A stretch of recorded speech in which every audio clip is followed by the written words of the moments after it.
আজকে নিয়ে আসলাম আরও 3টা রেসিপি। আশা করি সবাই পাশেই থাকবেন। কেমন আছেন সবাই? আমি তো খুব ভালো আছি। এখন দেশের বাইরে বসে বসে খুব মিস করছি দেশের খাবারগুলো। আসলে এই কাজ করি, রান্না করি, খুব ভালো লাগে, তো মনে হয় বসে থাকতে ভালো লাগে না। সেই তো কি আর করা যাবে, তাই নিয়ে আসলাম স্মৃতিচারণ করার জন্য। জানি না এই 2 দিনেই আমি অস্থির হয়ে গেছি। এই তো দেখতে পাচ্ছেন আমি সবজি রান্না করছি। আজকের সবজিটা আমি রান্না করেছিলাম লম্বা লম্বা করে কেটে। এটা হচ্ছে একটু চচ্চড়ি টাইপের যাকে বলে, এরকম লম্বা লম্বা করেই রান্না করেছিলাম। ভালো লাগে এক এক সময় এক এক রকম করে করতে। এটা ছিল সকালের সবজি। সকাল আর দুপুর মানে হয়ে যাবে, প্লাস আরও কিছু রান্না করেছিলাম, সেটাও আসতেছে, অপেক্ষা করেন। ওই দিন সবজির পাশাপাশি আমি রুটিও করেছিলাম, ওই 4-5টা রুটি করেছিলাম। সবজিটা আমার ছেলেরাও খুব পছন্দ করে।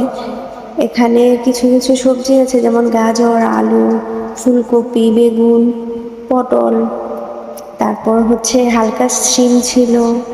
এই তো এগুলোই তো ছিল, এগুলো দিয়ে রান্না করেছিলাম। ওরা খুব পছন্দ করে। আমি কি করি, রুটির সাথে ওদের মানে বলি কি এটা ভেজিটেবল রোল এরকম করে বানিয়ে দিই, ওরাও খুব খেতে পছন্দ করে। আর আমার হাজবেন্ড তো সবজি পেলে আর হুঁশই থাকে না, উনি তো ভীষণই পছন্দ করেন সবজি। সবজি আমার ঘরেই রান্না করা হয় প্রায় সপ্তাহে, মনে হয় 5 দিনই রান্না করা হয়। খুব সবজি লাগে আমাদের। এই তো আমি এখানে শুধু ওই দিন সবজিতে আমি শুধু কি করেছিলাম, কালো জিরে, শুকনো মরিচ, তেজপাতা ফোড়ন দিয়েছিলাম, আর কিছু দেইনি। এভাবে সবজিটা মাঝে মাঝে আমার শাশুড়ি মা রান্না করেন, ওনার রেসিপিটা একটু ট্রাই করলাম আর কি। বেশ ভালোই লেগেছিল সকাল সকাল রুটি আর সবজি। আমি রুটি খাইনি ওই দিন, আমি শুধু সবজি খেয়েছিলাম। আমার রুটি খেতেও ভালো লাগে না, কি আর করব, শুধু সবজি খেয়েছিলাম আর ডিম সিদ্ধ খেয়েছিলাম।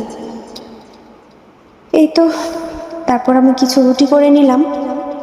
অল্প রুটিগুলো ভালো হয়নি, বেশি কেমন যেন হয়েছে। আসলে রেগুলার আমি করি না, তো বুয়া রুটিটা করে, দেখা যায় না বানাতে না বানাতে মানে রুটিটাও আজকাল কেমন যেন হয়ে যাচ্ছে, ঠিক মতো ভুল হচ্ছে না। তবে হতে হবে, ট্রাই করব। এই তো সবজি প্রায় শেষের পথেই, খুব সুন্দর সেদ্ধ হয়েছে। সবজি আসলে খুব ভালোভাবে মানে মাখো মাখো হলে খুব ভালো লাগে খেতে। এটা ভাত দিয়েও খাওয়া যাবে, রুটি দিয়েও খাওয়া যাবে। এই যে দেখুন, এটা হচ্ছে আমার আরেকটা স্পেশাল তরকারি, করলা দিয়ে ট্যাংরা মাছ। দুপুরের জন্য করেছিলাম